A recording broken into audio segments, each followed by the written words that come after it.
नमस्ते my lovely audience. तो आज हम आपको सुनाने जा रहे हैं हमारे गोल्डन हिस्ट्री की एक ऐसी अमर गाथा जिसे सुनकर हम सब भारतीयों का सर गर्व से ऊंचा हो जाएगा। चोला डायनेस्टी का इतिहास उतना ही गौरवशाली है जितना कि हमारे भारत की पहचान। और ये सिर्फ एक डायनेस्टी की कहानी नहीं है, बल्कि ये एक रोड मैप है कि कैसे संस्कृति, शक्ति और ज्ञान के दम पर एक पूरी डायनेस्टी खड़ी की जा सकती है। जहां पूरी दुनिया global power, navy strength, economic influence की बात करती है, वहीं पर सोचिए लगभग 1000 साल पहले हमारे चोला राजाओं ने इन सब को हकीकत में बदल कर दिखाया था। तो चलिए स्टार्ट करते हैं हमारी अद्भुत यात्रा, जो न केवल अतीत बल्कि वर्तमान और भविष्य का भी रास्ता दिखाएगा। तंजावुर का बृहदेश्वर टेम्पल, जिसे लोग बिग टेम्पल भी कहते हैं, चोला सम्राट राजराजा चोला फर्स्ट की सबसे बड़ी उपलब्धि थी। इस टेम्पल की हाइट लगभग 216 फीट है और इस टेम्पल के शिखर पर 80 टन का कलश रखा गया है। और ये आज भी रहस्य की बात है कि उस समय ना तो कोई मॉडर्न मशीन थी और ना ही टेक्नोलॉजी, तो इस कलश को इतनी ऊंचाई पर पहुंचाया कैसे गया। और इस पूरे टेम्पल को स्ट्रॉन्ग ग्रेनाइट स्टोन से बनाया गया है और तंजावुर के आसपास कोई भी ग्रेनाइट की पहाड़ियां तक नहीं हैं।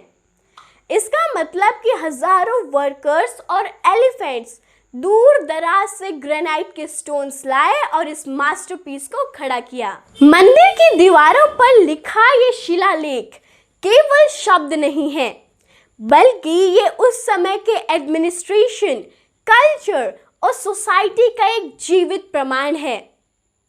ये मंदिर हमें सिखाता है कि जब भक्ति और विज्ञान एक साथ मिल जाएं, तो इंसान की सभ्यता का एक नया रूप मिलता है। राजराजा चोला फर्स्ट ना केवल एक महान राजा थे, बल्कि वो एक विजनरी लीडर भी थे। उन्होंने सबसे पहले पंचायती राज सिस्टम की नींव रखी, जो आज भी हमारे लोकतंत्र का आधार है। उनकी सबसे बड़ी ताकत उनकी नेवी थी।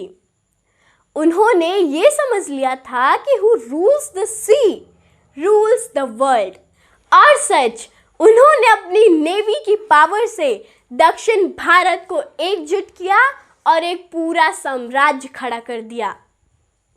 उनका ये मानना था कि युद्ध हरदम तलवार से ही नहीं जीते जाते, बल्कि युद्ध कभी कभी अपनी संस्कृति को बचाकर और अपने लोगों को सशक्त बनाकर भी जीते जाते हैं।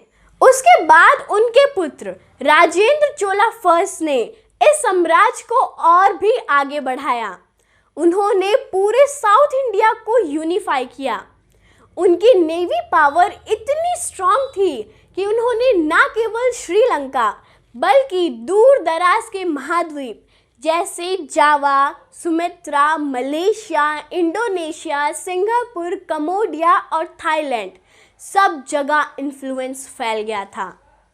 ये उस समय का ग्लोबल ट्रेड नेटवर्क था जिसका नेतृत्व हमारा भारत कर रहा था। इतिहास में शायद ही कोई ऐसा राजा रहा होगा जिसने उत्तर और दक्षिण भारत को इतनी गहराई से जोड़ा।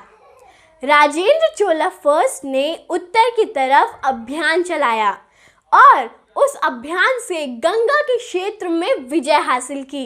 इस महान विजय के बाद उन्हें उपाधि मिली गंगईकोंडा चोल की, और उन्होंने वहां पर एक नया नगर बसाया जिसका नाम गंगईकोंडा चोलपुरम रखा गया।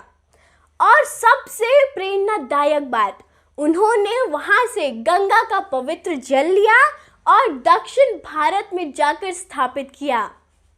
ये केवल धार्मिक कार्य नहीं, बल्कि ये सिंबल ऑफ नेशनल यूनिटी था, यानी उत्तर और दक्षिण भारत को जोड़ने वाला।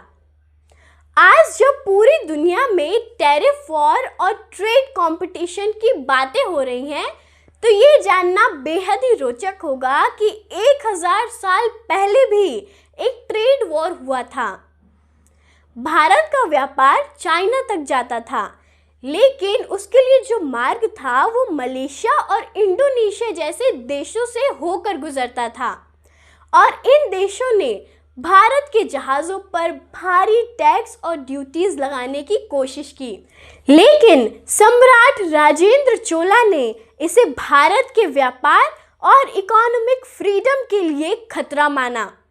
उन्होंने एक शक्तिशाली नेवी तैयार की और उन देशों के खिलाफ मिलिट्री कन्वर्जन स्टार्ट किया और उन्हें पराजित कर दिया।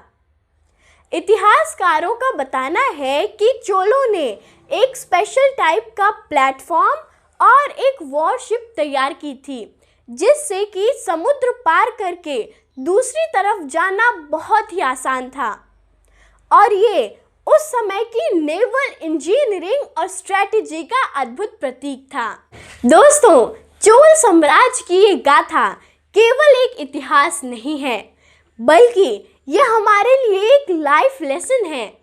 लीडरशिप का मतलब होता है कि जनता को सशक्त बनाना। स्ट्रेंथ का मतलब होता है कि अपनी संस्कृति और रूट्स को बचाना। और ग्रेटनेस का मतलब होता है कि एक ऐसी लेजेंसी छोड़ना जो आने वाली पीढ़ियों को इंस्पायर करे। अगर हमारे एंसेस्टर्स बिना मॉडर्न मशीन और टेक्नोलॉजीज के इतना कुछ कर सकते हैं, तो हम लोग आज इस डिजिटल और एडवांस एरा में कुछ नया, बड़ा और इंस्पायरेशनल भी क्रिएट कर सकते हैं। चोल साम्राज्य ने हम सबको ये संदेश दिया कि greatness is not inherited, it is created with vision, courage and dedication. और ये हमारी जिम्मेदारी है कि हमें हमारे ग्लोरियस पास्ट से प्रेरणा लेकर हमारे आज और कल को बेहतर बनाना चाहिए।